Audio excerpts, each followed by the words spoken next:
Good afternoon or good morning, everyone here in the US, and good evening or good night to those of you who are joining us from elsewhere.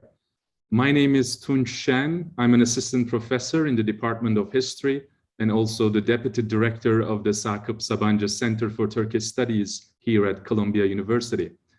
It's a distinct pleasure and honor for me to welcome you all to the second panel of the film series our center is organizing this academic year.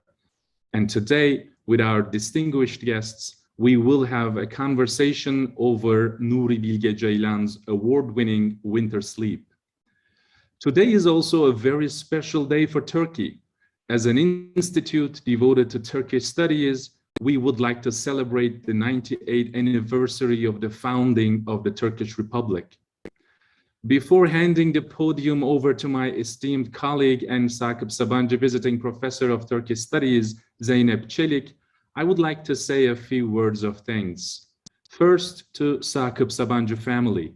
It's thanks to them we have this wonderful center here in New York at Columbia University and organize events to promote Turkish studies.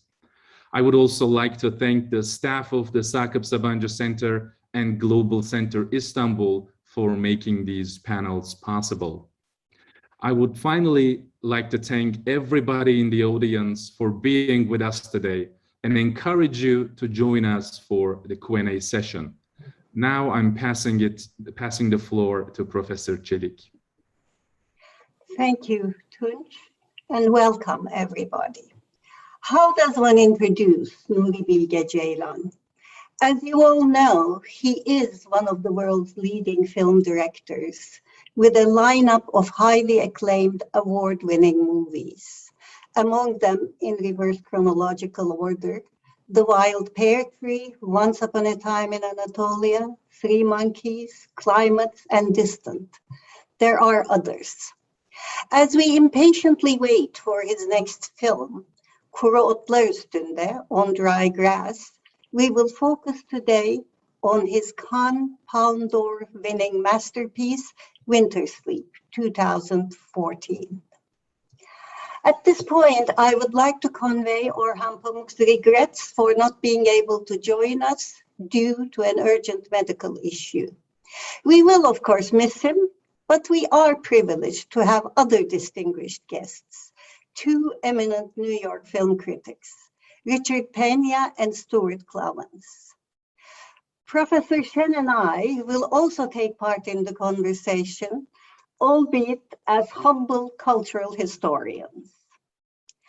Dear members of the audience, please add your voices to the discussion during the Q&A session.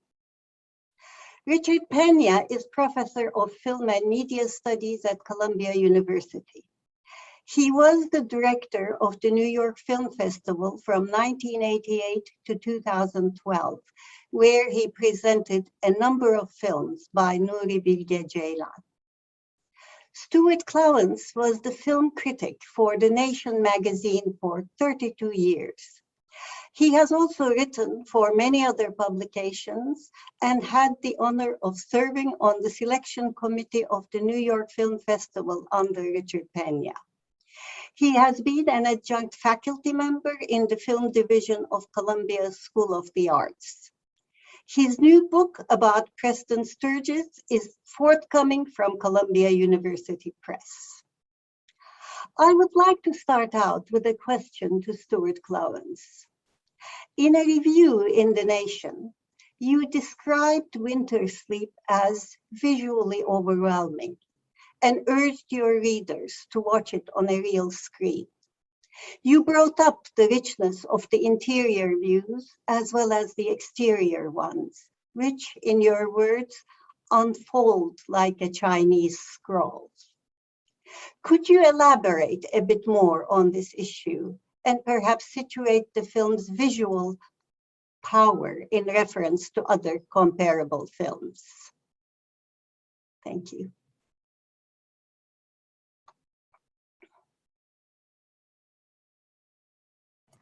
Thank you for the question. Even more, thank you for inviting me to participate. I'm really honored and feel very privileged to be able to join in this discussion today. perhaps Winter Sleep was one of the last really big screen films to emerge in the art house before film changed entirely, and the only thing on big screens was the Marvel Cinematic Universe.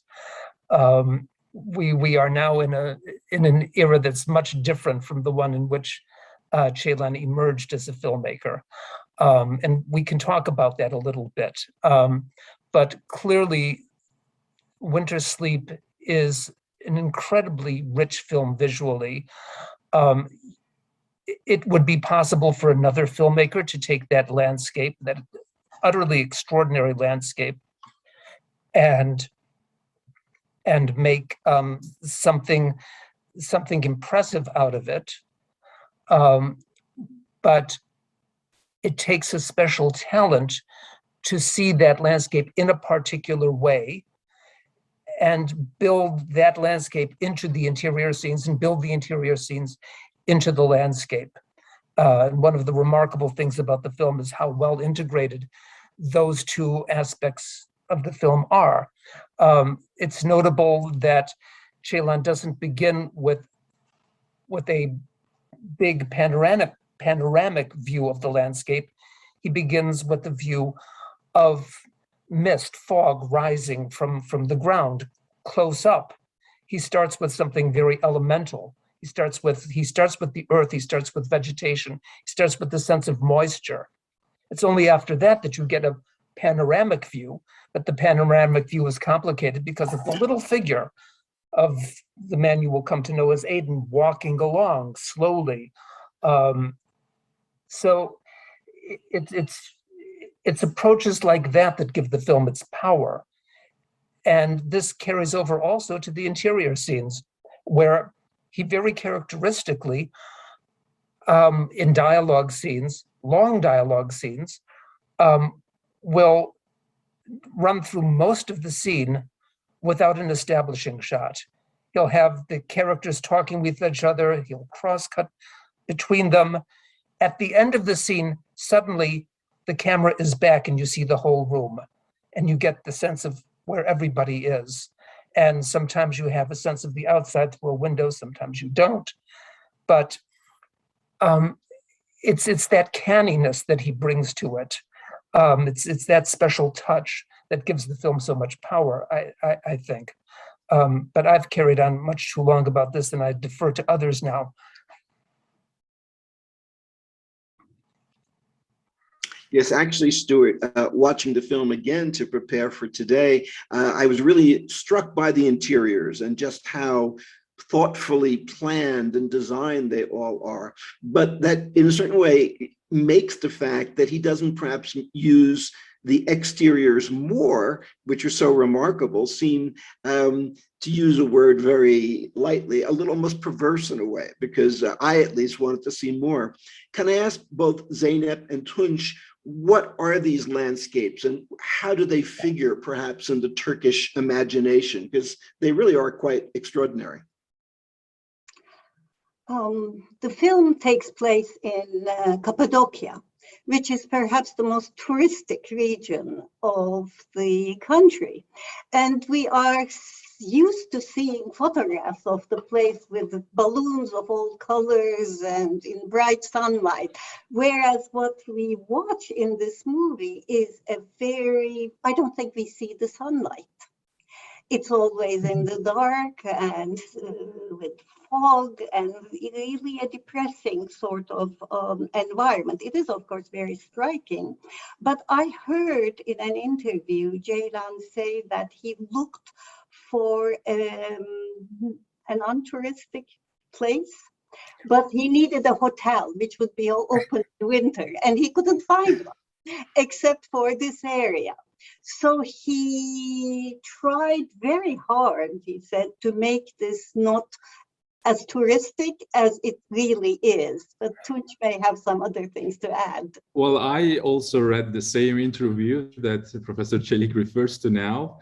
He was a little bit hesitant, I suppose, to use Cappadocia as his main landscape. But the other alternative was one of the touristic places in the seaside, close to Aegean and Mediterranean, and they really didn't want that to happen. So they ended up having Cappadocia to have a character with a hotel that is open to tourists. But I think Nuri Bilge Ceylan has certain reservations with the use of Cappadocia as his landscape. And in terms of the use of interiors, I think, again, I'm referring here to the same interview he gave to one of the magazines in Turkey. He didn't use studios in his earlier films, and he kind of expressed his regret not to do that before. So he used all the possibilities the use of studio gives to him, and he was so happy with it as far as that same interview is concerned. Stuart, you alluded before to the idea of the film and Ceylan within kind of the flow of contemporary cinema. Can you talk a little bit about that? He emerges at really the turn of the century and very quickly is established as a festival favorite and is seen as an important new voice. Can you put him in the context that would include everyone from an Abbas Kiarostami to a Ho Xiaoshen to any number of newer filmmakers?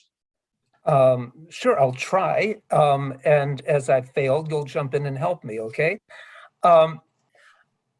One way to look at this is to say that Ceylan emerged between two new waves, between the Iranian new wave and the Romanian new wave. He emerged, it's funny, he emerged both chronologically and geographically between these two.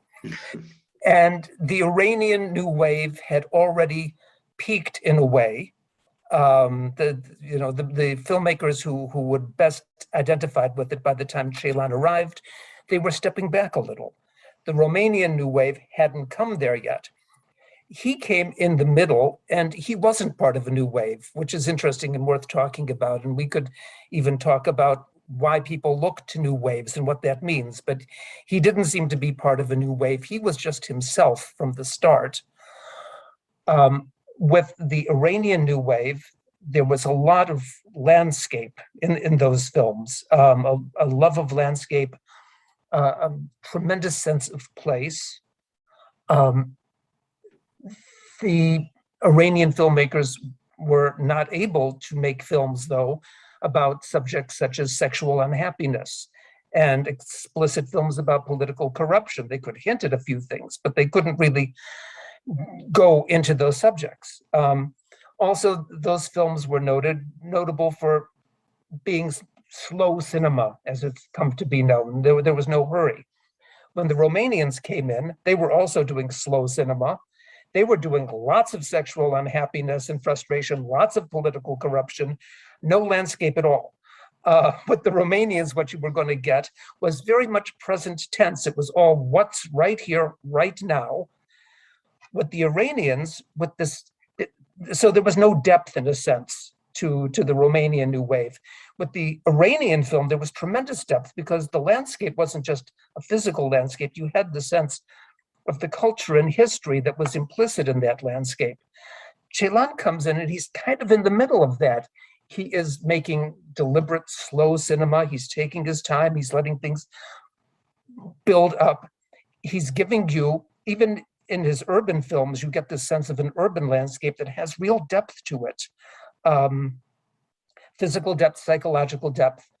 And he's got the blood in his veins that you would get later in the Romanian films, but not so much in the Iranian films. So I would just lay that out as a beginning. I don't know if that's helpful. Richard, you're smiling as if I've just made a complete fool of myself. No, don't be silly, Stuart. I think it's enormously interesting to place his work in between these two new waves as you term them. In fact, Ceylan has been very open in what I've read about him, and also in conversation that I've had with him about the influence of Abbas Kiarostami, that Kiarostami was a great influence on his work. But one of the things that I admire is if you look at an early film like Clouds of May, and then, you know, his other works, it's as if he took that influence and progressively made it his own cinema, where the traces of Kiarostami get fainter and fainter, although one could say the ethos remains. There's a sense in which the interaction of the landscape with the human characters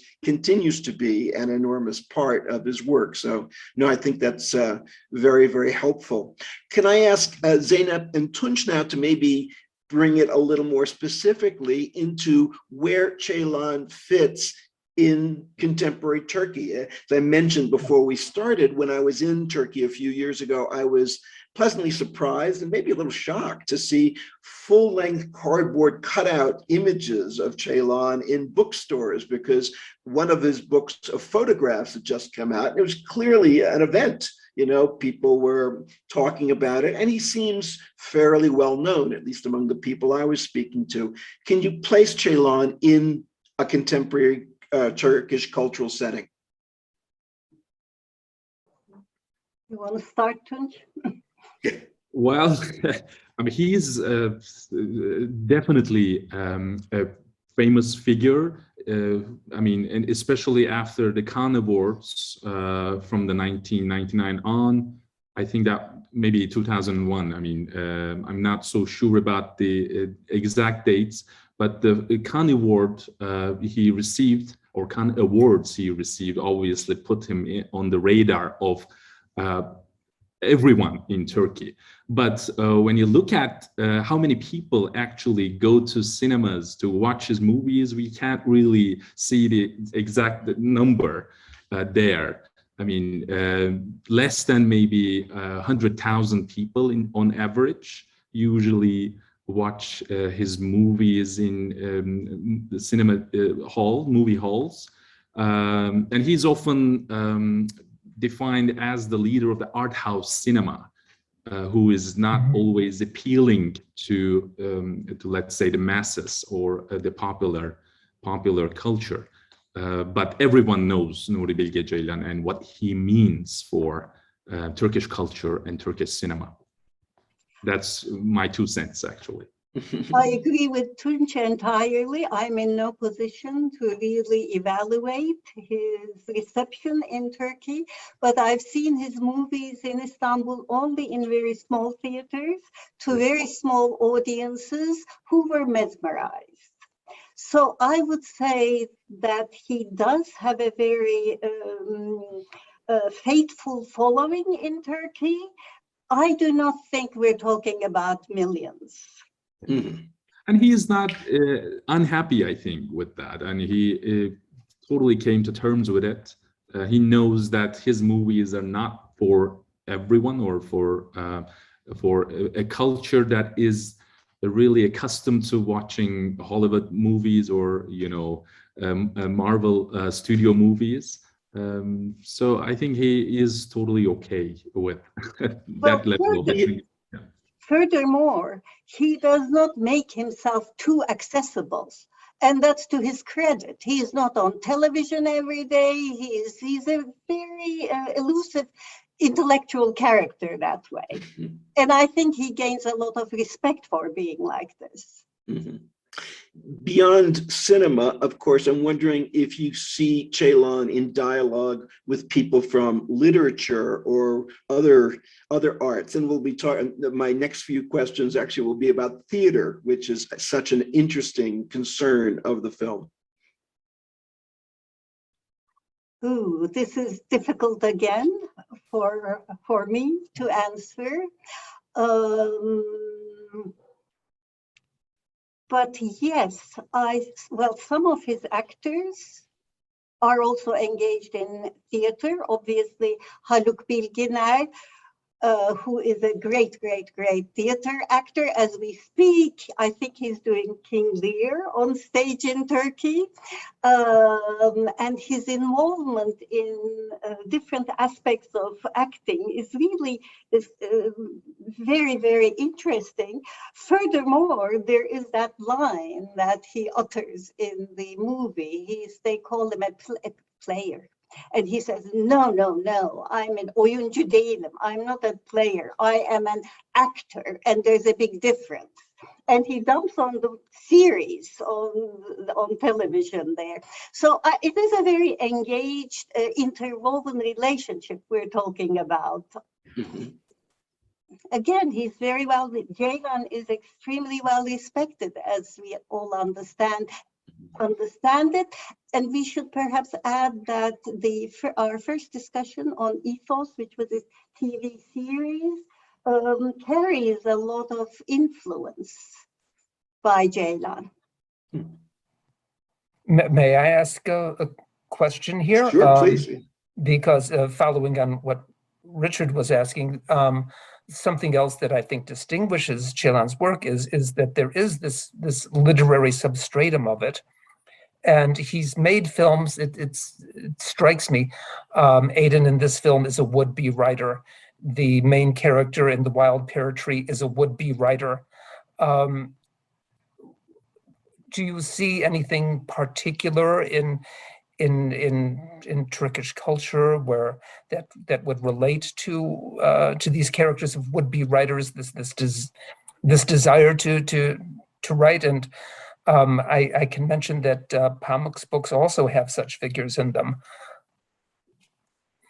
I wish we had Pamuk here today, because I'm sure we had lots of questions to ask him, especially make connections between his novel Snow and Nuri Bilge Ceylan's movies. Yes. There are particular similarities between certain characters.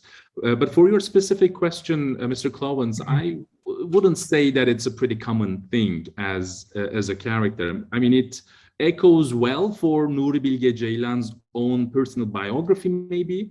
But people who would like to be a writer, who would like to prove themselves in the intellectual landscape of Turkey, I mean, it is not that common as a thing, I should say. I see. One thing that struck me is one of the last shots that we get in the film. We have Ayat at his typewriter, and it seems as if he's beginning a history of Turkish theater. And placing that shot so prominently at the end, and of course the whole screen is white and we just see him typing those words, makes me wonder if it becomes almost a reflection back on the 3 hours that we've just witnessed. 3 hours in which theatricality, defined as we would like to define it, is certainly something that runs through much of what we see. And I've always been interested in what different directors do with the notion of theater. And here, I think it works not only in terms of the structure of a certain kind of dialogue, and the film is full of very long and interesting dialogue sequences, but also in the fact that it seems to me that all of these characters are very much living a kind of theater. Again, watching the film again, I was really struck by how much dissembling goes on in the film, how much people pretend to be doing something that they know they're not doing, that they're acting out. And even at one point, his sister says this thing, well, I did this to make him do that, even though I didn't really believe in this. And I think the wife answers, you've been watching too many soap operas, So there is some aspect where theater infects, not only in the form of it, but in the very way that these characters relate to each other. I would say that this goes beyond even the quote unquote intellectual characters. There's the remarkable and horrifying scene in which the Islamic teacher brings the young boy for the staged scene of apologizing. And the boy is supposed to cooperate. Aiden is pretending that he doesn't want to have his hand kissed, but he's putting the hand up there anyway, making sure that it's right there available, waiting for it.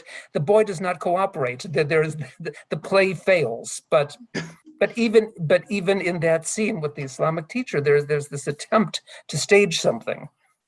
And there's a wonderful moment at the beginning when we have the first scene with the Islamic teacher, that after being, to my mind, very subservient, and really kind of, apologizing and practically groveling, he walks away and curses them under his breath. At which point, every encounter with him after that, I sort of look as double-edged, that none of it's sincere, that, he's trying to get what he can. Oh yeah, that strange smile of his that's always there. I mean, you can feel the tension in his throat as he's keeping his mouth like that. Mm-hmm. I think behind all this, there is a very subtle class issue that's injected here and there. Mm-hmm. And maybe we could talk a little bit about this, and that brings the specificity of the Turkish context, I think. Yes. Who is, in fact, Ayad? I mean, or Aiden, rather, I'm sorry. Who is he in terms of a Turkish audience watching? Would they immediately be able to identify this is somebody from this kind of family, this kind of class? I mean, as the film goes on, one thinks that he's richer and richer, that he's probably quite a wealthy person, but that's not the first impression you get. But I mean, as time goes on and you learn more things, you hear that. So indeed, as you say, Zeynep, classes, from the very beginning inscribed in his encounters with that family. Even the name of the character tells a lot, actually, for especially Turkish-speaking audience. I'm not sure whether it was related to you when you first watched the movie, but the term Aydın means enlightened figure or intellectual, who kind of takes all the responsibility of enlightening the masses. So it's a pretty loaded term, I should say, in the broader history of Turkish modernization. I mean, there are many novels written on the question of the Aydın, the intellectual and the Turkish intellectual, and the responsibilities he or she has in order to modernize the masses.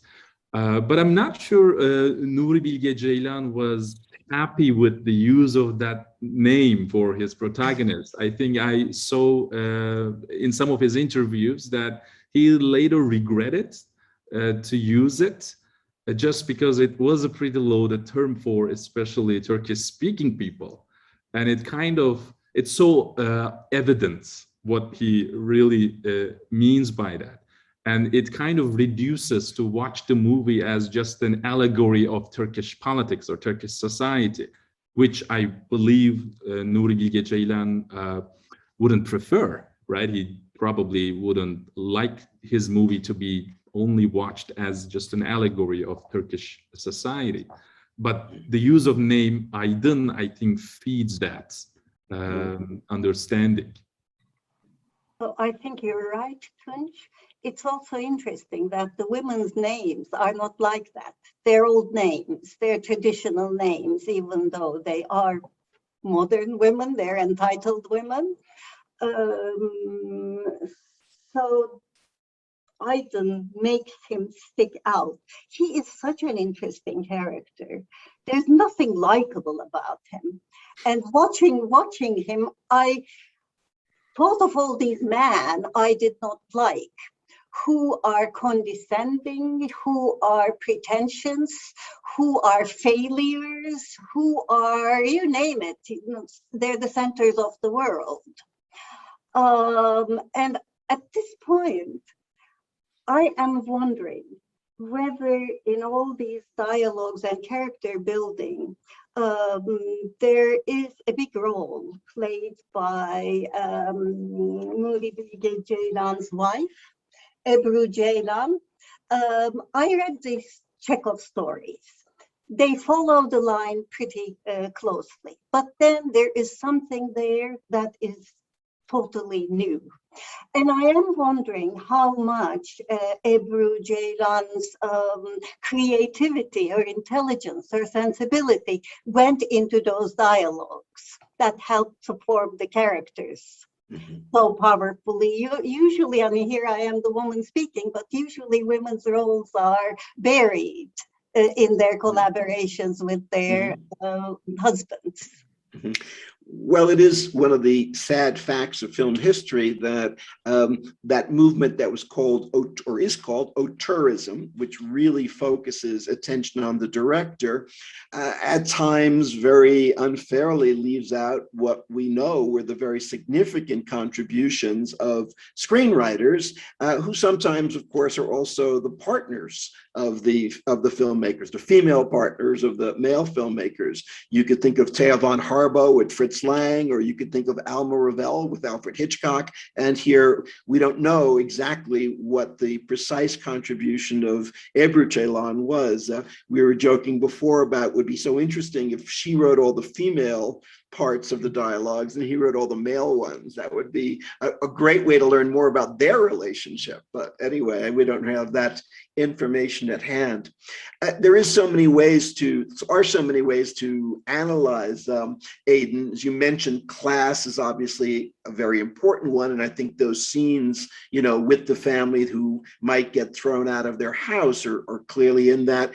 There's something I'm sure I hope we'll talk about, which is the gender relationship between, of course, Aiden and his wife. But I want to ask another question, which is, watching the film again, I also had the sense that the conflict between the wife and Aiden is actually a generational conflict as well. That, you know, there's really quite a difference in age, and that in fact Aiden belongs to another generation of, let's call them Turkish intellectuals, Turkish, you know, progressives, and the wife belongs to a very different one. And it's interesting to see that conflict play out. It's something I've noticed in other countries too. Sometimes the difference of about 20 years, people are enormously different in terms of the way that they see social problems, they see social solutions. And I'm wondering if you have any thoughts about that. Anybody? Well, I'm not so sure whether it's because of the social realities in Turkey, or he just wanted to follow the plot in Chekhov's story in Wife, which is also the case, right? There is a kind of generational gap between the husband and wife there, although that generational gap maybe is not that big as it's the case in The Winter Sleep, but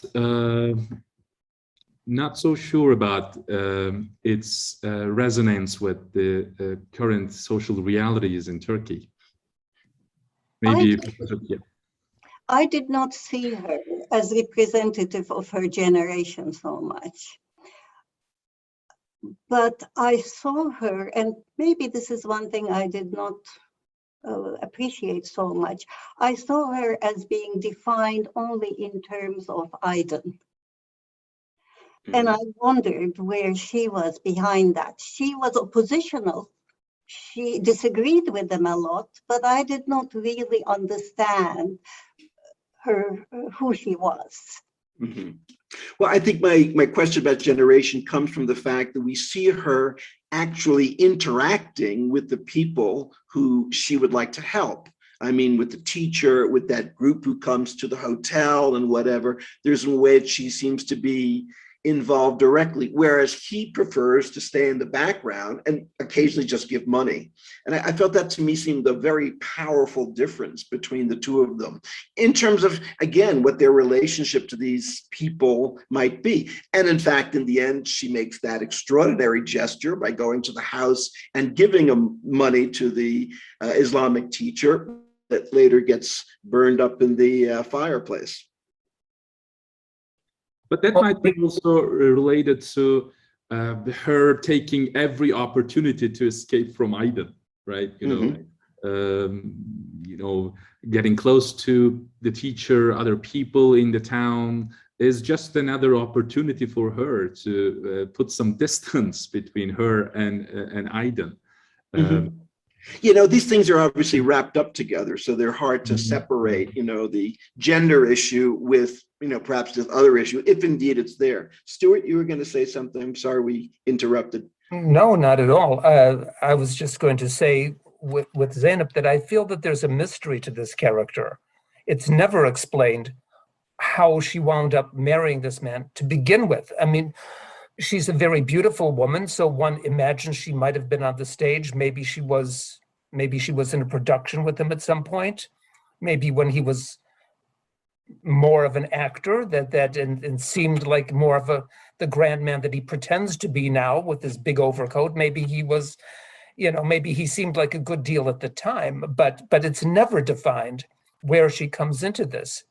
And though it's clear throughout the film that they're living parallel lives, they're not really living together. It's only much later in the film when you find out she's got her own rooms. I mean, he's got his study, what he calls a study. He's got his little house by himself. You find out later she's got entirely her own room. This is her place. It's her space. She does not go in there except toward the end for this terrible conversation. So there is a mystery to it. Who exactly is she? And why doesn't she get away? Because the sister finally does. Her story is also pretty mysterious. I mean, the sister's story, Necla. I mean, Yes. Yeah. We don't really know what happened to her, where she really went, or it wasn't a really smooth transition as far as I'm concerned. But I'd like to hear your thoughts about it. No, it's not, but it's part of what I see as the big narrative movement in this film, which is an emptying out. What happens in this film is it empties out. The guests leave, no more guests. And the sister leaves. And the wild horse sent out. And finally, Aiden himself, he's supposed to go, but he doesn't. And the one who's stuck there, the one who's left, the one who can't get away is the wife, right? But as winter gets deeper and deeper, it gets emptier and emptier. That's, to me, the movement of the film. And the sister's departure, which is unannounced, which you can't say it's sudden because they've talked about it for about 45 minutes solid. But so there's nothing sudden there, but the discovery that she's gone, that is sudden. Yeah. Can I ask all of you actually to talk about that? That was, one of my next questions, to talk about the scene of Aiden leaving. And when he announces very grandly he's going to Istanbul and things like that, how do you read that? Do you think he ever really was going to leave? I mean, as I think Stuart was saying, there's something so weird about the fact that he kind of makes this grand gesture of leaving and then doesn't at all. How do you all react to that? There's so much ambiguity there. He goes to the train station. And in that very awkward moment when his helper, his butler, just slides, and of course it's another one of these awkward class references there. And then he goes back again.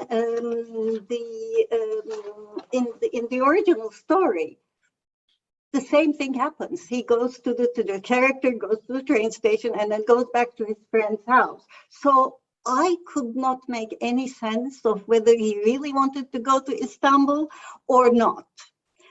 I don't know what the others think, and I'd be very curious. I think that ambiguity also enhances the narrative here. You can't be sure whether he really wanted to go or he really wanted to stay. So playing with that ambiguity is also a tool for, I guess, enhancing the narrative.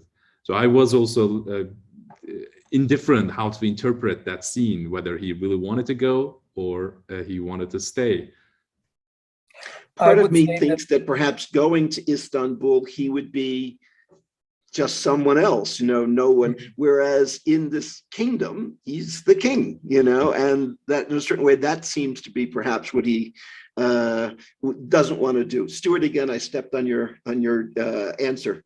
Oh, no, no, not at all. And I agree completely with you. If he went back to Istanbul, he'd be nobody. He would be nobody. He'd be worse than a nobody. He'd be a has-been. But to the point about the scene in the train station and the ambiguity, the sense of improvisation, the sense of ambivalence, not having made up the mind, comes across to me through it's a moment of slapstick when his butler just falls on the floor. It's pure Buster Keaton when that happens. It's followed by Aiden coming in, not helping the man. He goes to the stove. The butler is wet, he's cold, he's on the floor. The butler has to go to the cashier and find out if the train is coming. Aiden is going over to the stove. He's fine, right? But the sense of contingency, that things happen in a slipshod way. Things happen because things are falling apart, and it's just happenstance. This comes through a little because of this moment of slapstick, and also the absurd dialogue. Is the train coming? Yes, the train is definitely coming. Probably. Half an hour the most. You know. Just want to remind everybody that if people who are listening in, if you have questions, please put them in the Q&A function. I see that we have a few of them, and we'll get to them in a while. But if you could have any questions, make sure you just put them in there. Could I ask all of you about the role of music here? Because it is very effective. And Stuart, you wrote about this. I did write about it. It is very effective. I think that if you did not have at the beginning that dolly shot up to the back of Aiden's head with the Schubert playing, you would have no sympathy for this man at all. I think that you get sympathy for this man. He's not an unbearable character, largely because of the music, largely because of that.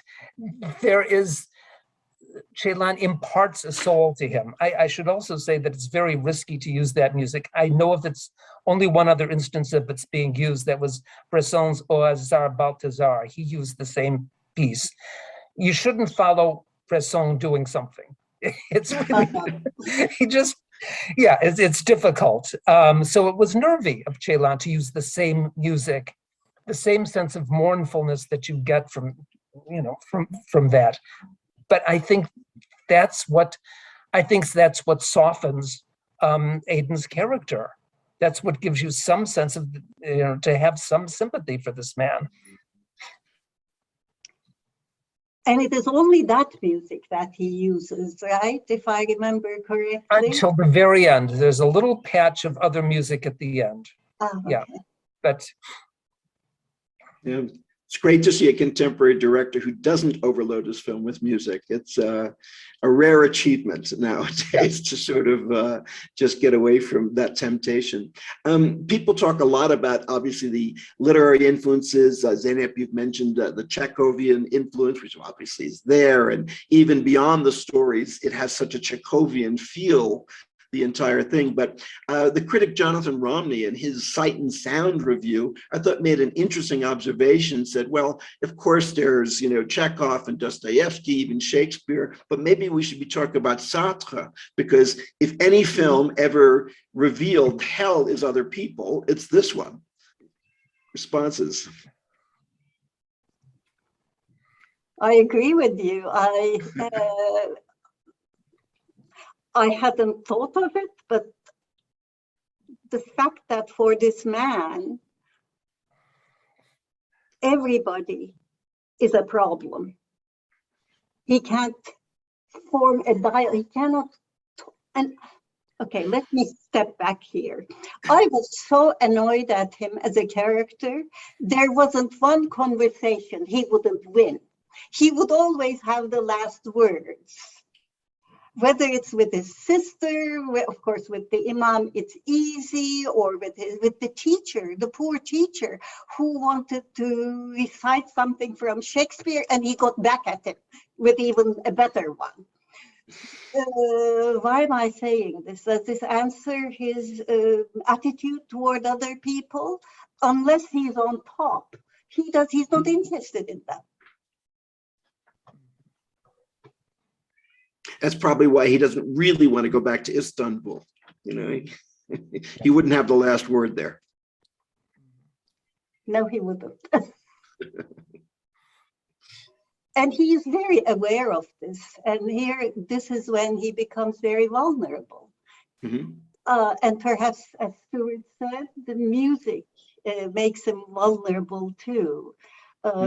He knows he's a failed person. He knows if his parents did not leave him the money, he would be nobody. And he knows that he's getting older and older. His friend talks to him about that mass suicide on your hairline. Yeah. Right? Yes. He knows he's getting older. His wife is still young and beautiful, and he's not going to be able to carry off that overcoat much longer. You know? My last question is about the scene that for me was most surprising in the film, and that was the hunt. It just seemed, you know, when I was watching the film, I thought, where does this come from? It was but again, a very interesting scene that what I love about it is, in a certain way, yes, you could probably cut it right out of the film and it might not make a difference. But on the other hand, it seems to have a lot of resonance. So often with Ceylan, you know, while these are story films, they're not narrative films in the strict sense. They seem to be an accumulation of scenes rather than a kind of continuum of scenes. And this seemed to me a very good example of that. So how do you all react to the hunt? That it's very well prepared, actually. I've been trying to remember exactly where it comes, but there is a shot of the ground earlier on where there's a small dead animal, not much larger than a rabbit, lying on the ground. He sees that when he's at the train station. Yeah. Ah, there you go. That's when he's going to the train station. So the ground literally has been prepared for this. And the hunt prepares the way for the finale, handing something dead to the cook at the end. Here, take this. With his wife trapped up there behind the window, that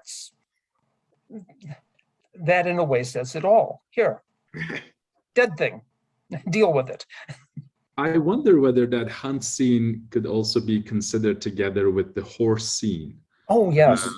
Yes. I also had a difficult time, understanding how that horse scene, well, actually scenes, because there are 2 or 3 different particular parts where they hunted the horse and then he set it free, and whether this ties with the final hunt scene.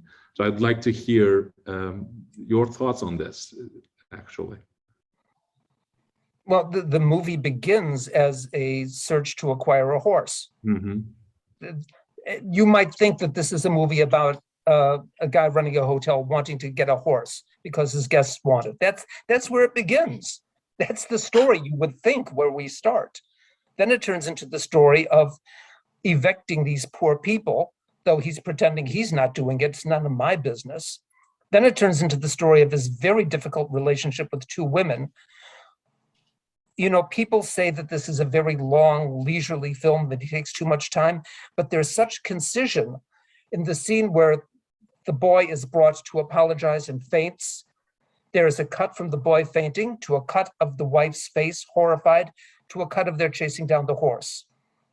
Within about 5 seconds, all these things come together. So it's impossible for me not to think of the story of the boy and what the boy is going through and the story of this wild horse that's captured.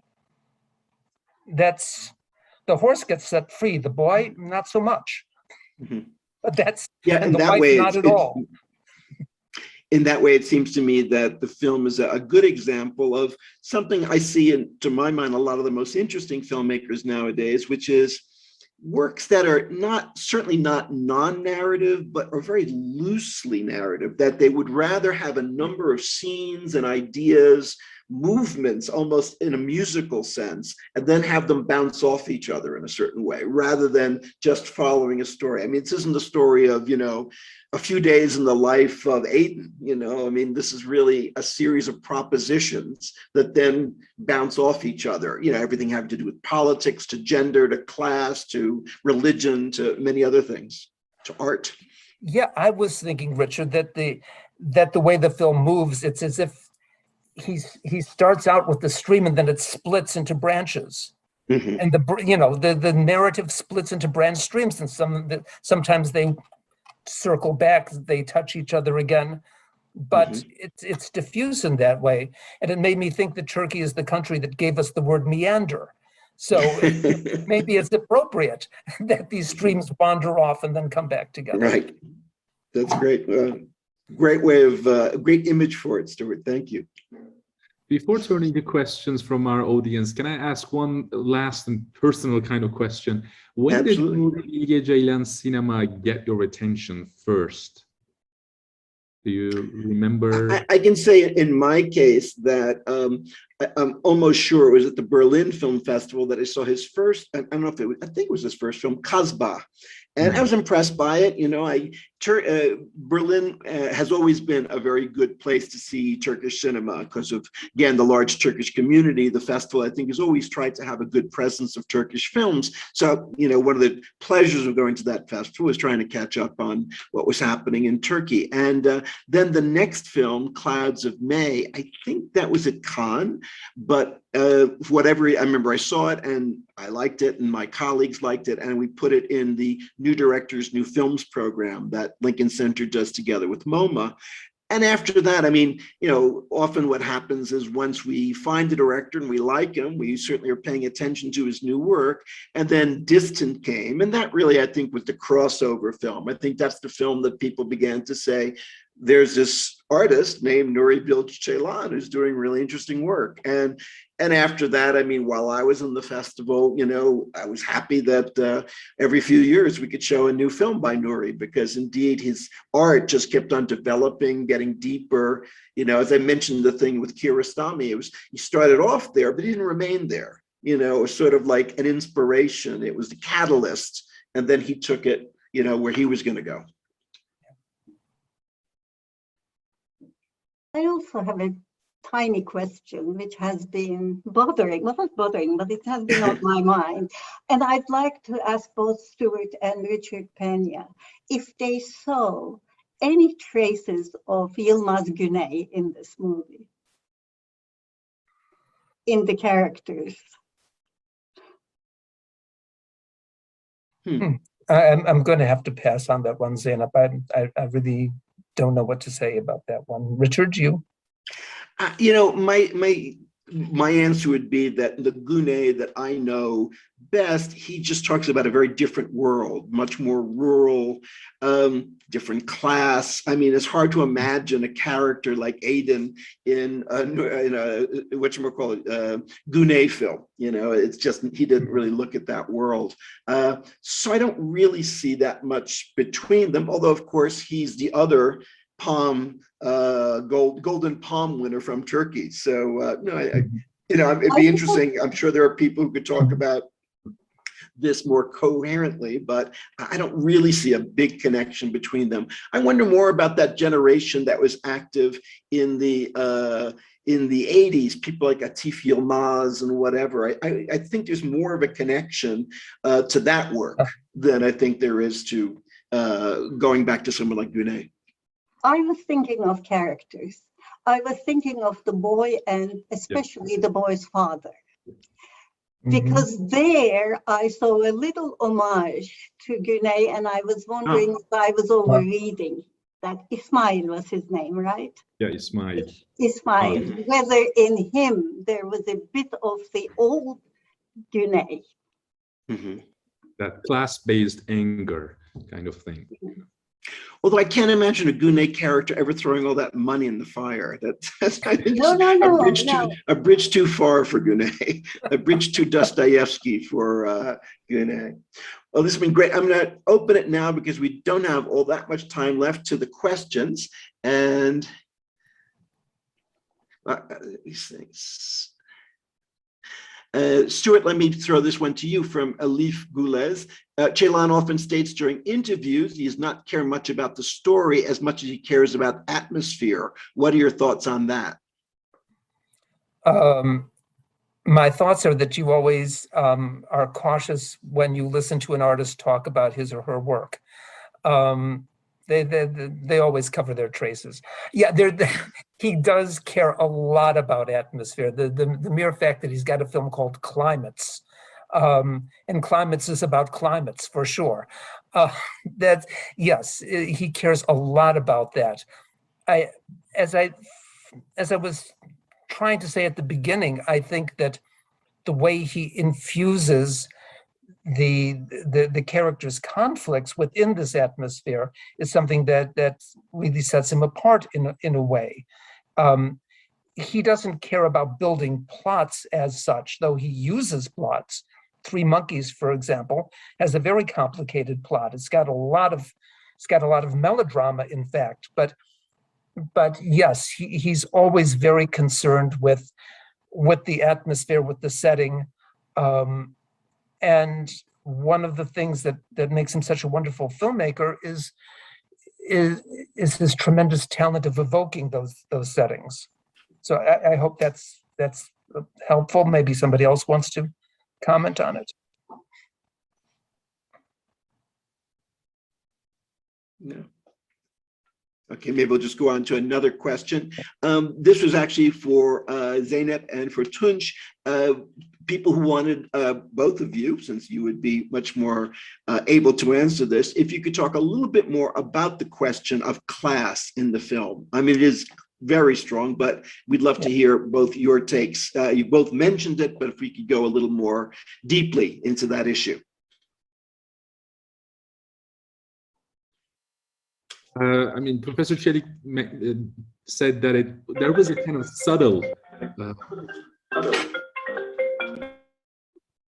subtle, class issue, but I'm not sure whether it was that subtle. Maybe it was more evident and obvious due to the particular social backgrounds of the characters. But I had also another question. I mean, if we are to view this film as a kind of window into the class struggle, how well represented were those characters from the lower classes? I mean, we know much about Aiden, we know lots about his wife and sister, but what do we really know about Hidayet, for instance, his assistant, or the Imam, or the Ismail? I mean, I have questions about how well represented these different people from different class backgrounds in the movie. It's interesting that in the questions, there are a few which focus on the child as representative of the other class. So I wonder if that means something. But otherwise, I think this class business comes from the upper class, and there are some very memorable instances there. For example, there was one phrase, what was it? The aesthetic misery of poverty. When he goes to visit that house, the house of the Imam and his family, he's disgusted with the way they're living, the aesthetic misery of poverty. They don't know how to live properly. Or when the sister talks about the maid breaking the fine china. It wasn't even family china. She had bought it from Çukurcuma, the antique dealers in Istanbul.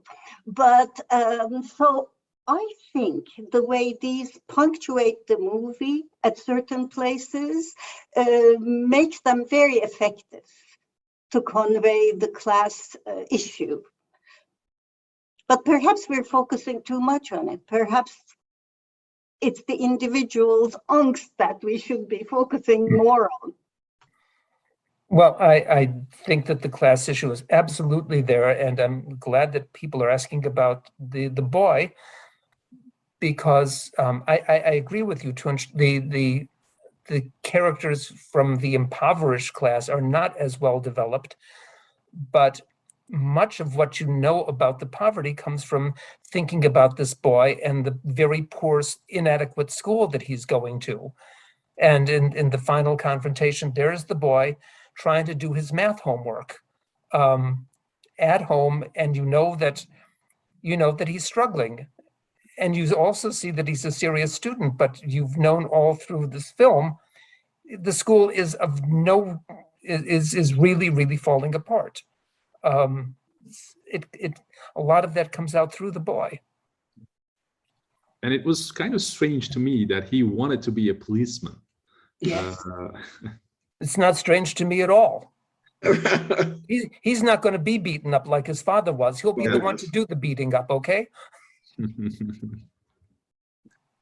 Melis Behlil has a correction for the numbers of spectators for Nuri Bilge Ceylan movies in Turkey. By the way, we're gonna host Melis Behlil in a little less than a month to speak about Yılmaz Güney's Hope.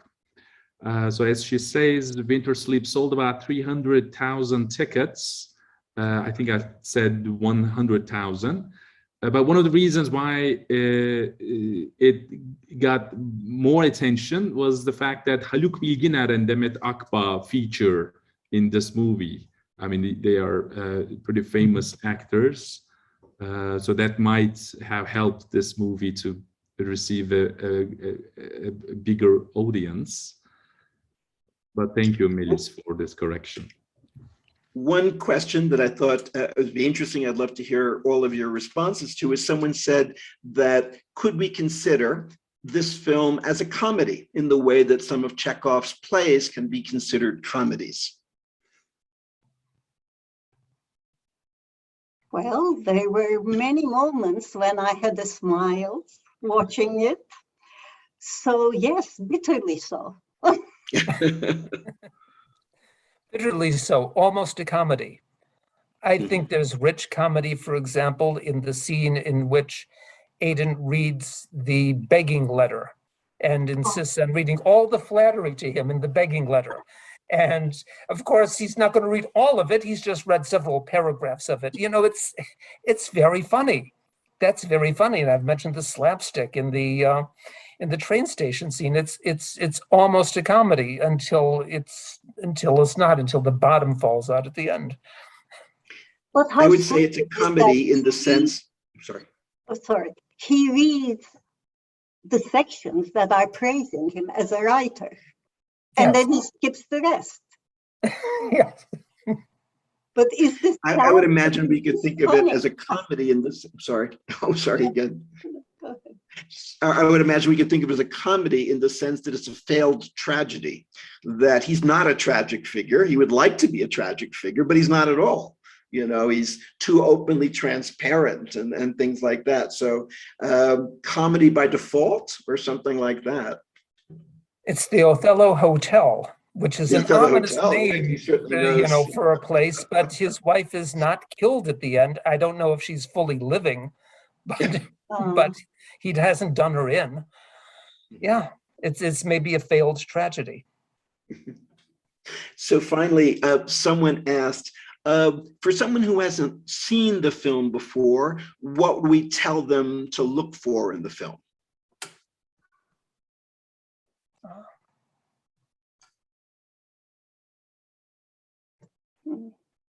It's a wonderful question. Shall we say sit back and enjoy the beauty of it to start out with?